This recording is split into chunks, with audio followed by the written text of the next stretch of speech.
Now, the breeze drops.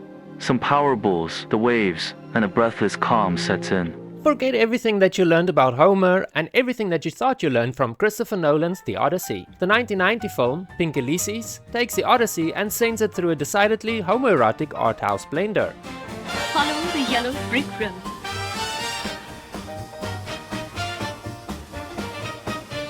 The film loosely follows Odysseus after the Trojan War as he embarks on his long journey home to Penelope and Telemachus, but conventional storytelling isn't really the point. The mythological journey collides with fantasies, old film clips, theatrical tableau, music, and lingering images of male bodies. The result is less an adventure story than a sensual, playful exploration of male beauty, desire, and cinema itself. Pink Ulysses was never destined to be mistaken for mainstream cinema, and its early reception reflected that. At the 1990 Rotterdam Film Festival, Variety described it as a potential cult film, praising its music, dance, bodies, eroticism, astonishing images, humor, and technically accomplished direction. But the review also acknowledged that there was barely a conventional plot, with Odysseus' return from Troy serving mainly as a connecting thread. The film subsequently played major festivals including Berlin, Toronto, Edinburgh, and Frameline, with Frameline's programming boldly predicting that it would become one of the year's cult gay movies. There are gay movies you watch for the story, gay movies you watch for the performances, and then there's Pink Ulysses.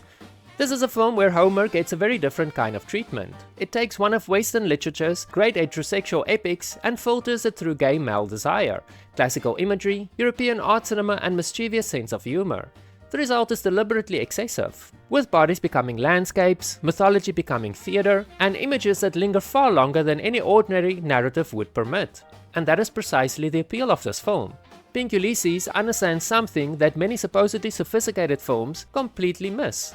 Eroticism can be cinematic language. The male body isn't merely decoration here, it becomes part of the film's visual vocabulary. Beauty, fantasy, and desire are all allowed to occupy the foreground without constantly apologizing for themselves. And then there's the film's sheer audacity of turning the Odyssey into this. Odysseus is supposed to be desperately trying to get home after 20 years of wandering. This film seems more interested in everything and everyone he might encounter along the way. The filmmaking is equally fascinating. The movie was made over 3 years, with much of it filmed on weekends with friends and acquaintances, and that type of production helped create its fragmented structure. It is also why Pink Ulysses is a film you need to watch before you die. It isn't merely a film containing gay characters, it is unapologetically interested in gay aesthetics, male beauty, and erotic fantasy. And Frameline recognized that immediately in 1990, describing it as part of an emerging new gay style. Is it weird? Absolutely. Is it kind of slow moving? At times, yes. Does it occasionally feel like somebody threw Homer, an art school film festival, and several shirtless men and a stack of old movies into a blender? Definitely without a question. But that is precisely why you need to watch it.